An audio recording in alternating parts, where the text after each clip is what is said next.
Mamata nga.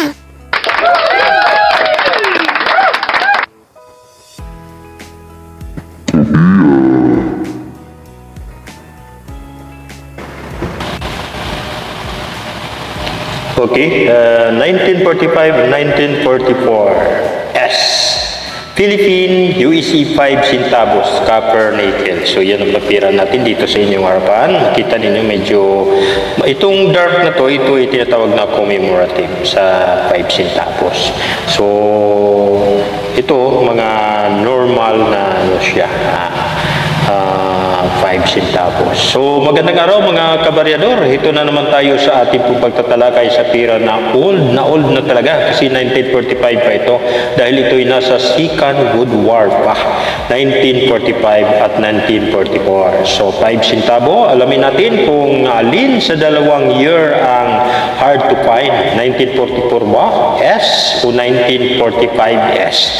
Pero bago tayo magpatuloy, samahan niyo ako sa pagpasalamat sa Diyos na Ama sa kanyang paggabay at pagbantay sa lahat ng oras. So thank you Lord. Salamat din sa mga atin pong mga supporter o mga subscriber. Thank you po sa inyong pagsubaybay, yung pagsuporta sa ating maliit pong channel, Baryador.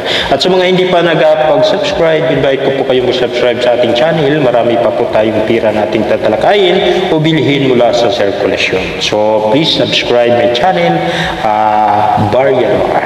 Marami tayong mga barya na tatalakayin dito. International man o national. Sanumista at online selling. So okay po, yun po. Alamin natin ang atin pong barya 1944 o 1945 sa numista at saka sa online selling. Pero bago yan, alamin muna natin ang pagkakilanlan na atin pong barya. Pictures o pagkakilanlan ito. So issuer nito, yung barya natin is Philippines period commemorative, meaning we are under the insular of America. So yung time na yun, we are under the solar of America. Siya ang sumuporta sa atin kasi nasa ilalim tayo ng Second World War. So composition nito is nickel brass. Weight is 4.92 grams. Diameter is 19 mm. Thickness 2.4 mm. Shape is round. So edge niya is smooth. Tingnan natin ang edge. So yan po, smooth po, wala pong guhit-guhit, then talaga yung edge niya. So yun po ang tinatawag na edge is smooth. So yun po ang pera natin, 1944, 1945. So ang obverse, tingnan natin ang obverse. Yan po ang obverse. Seated man with hammer and bell, fishing right, smoking volcano at right. So yun po ang obverse. Ang reverse naman, ito po yung reverse. Coat of arms of the Philippines. Yan po ang reverse. So designer ito ni Milicio Figueroa, Charles Barber.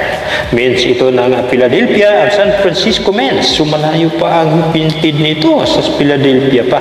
Kasi under tayo ng Amerika. So okay, tingnan natin sa numista ang yung pinaka-currency of price nito. So 1945, 51% Philadelphia Men's. So 1944, 51% Philadelphia Men's. So 1944 S, yung may S, 44% San Francisco Men's. So mayroon pala nga palatandaan yan. Pag 1944S, San Francisco po yan. 44%. So, compare natin sa 1945S, San Francisco Men's, na meant ng 95%. So, napakarami. 95%. San Francisco, 42%. Yan lang ang ginawa sa 1945. So mababa pala ang 1945, 42% lang siya. Kaya ito ang hard to find, mga kabaryador. 1945, mataas ang value compare sa 1944. 95% ang 1944 kasi dalawang ano siya, S at saka yung walang S.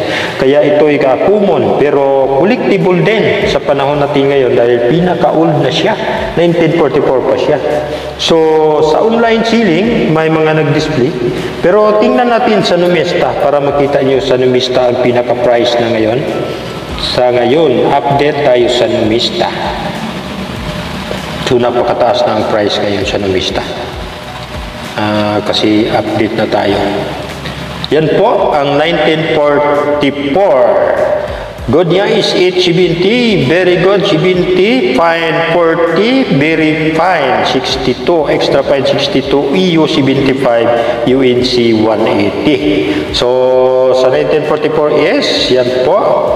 Good niya is 13, mataas ang presyo yung San Francisco. Very good is 13, fine 23, very fine 48, extra fine 58, EU 58, UNC 220. Yan ha, napakataas ang 1944S. So 1945S, tingnan natin. Ang good niya is 12, very good is 15, fine 15, very fine 51, XF, extra fine 92, EU 160, UNC 4,600. Yan po ang hard to find 1945S. So nakita natin napakataas ang presyo. So titingnan natin din sa sa EB. Yan po may naka-display MS64 po. Kaya ang presyo niya is napakataas po MS64 $79.99 around $80 na po. So na 1,000 pesos. Dito naman sa kabila, so graded pa rin ng 1945S, $475. So bahala na kayo mag-times yan. Napakataas ang presyo. Yan po ang presyohan natin sa 1945S. So 1945S is very hard to find. So yun po ang akin pong hinahanap ngayon, yung 1945S. Yun po ang kinukulikta ko. So pag mayroon kayong hawak dyan, huwag kayong magtubili. Mag-comment section na magmensahe kayo sa comment section. Yan po para po tayo ay mayroong komunikasyon. Yun po ang binibili natin. So, ang 1945S. Pero hindi lang. So, mayroon kang 1944S, 1944 na walang S. Hindi San Francisco Mint. Comment sa comment section para magkaintindihan tayo. At yung mga pera na yan ay collectible na dahil 1944 ang 1945 Second World War pa. So, yun po mga kabaryador. Huwag kayong magtubili. Huwag kayong magsayang na panahon. Comments na at magmensahe na. Don't forget to subscribe para madali kayong notify ang inyong mensahe. Hit the bell button also para updated ka sa mga new video na akin pong i-upload. Share sa friends natin, baka mayroon sila para magmensahe din sila sa ating pong channel. Baryadors. Thank you so much. God bless you all. Bye-bye.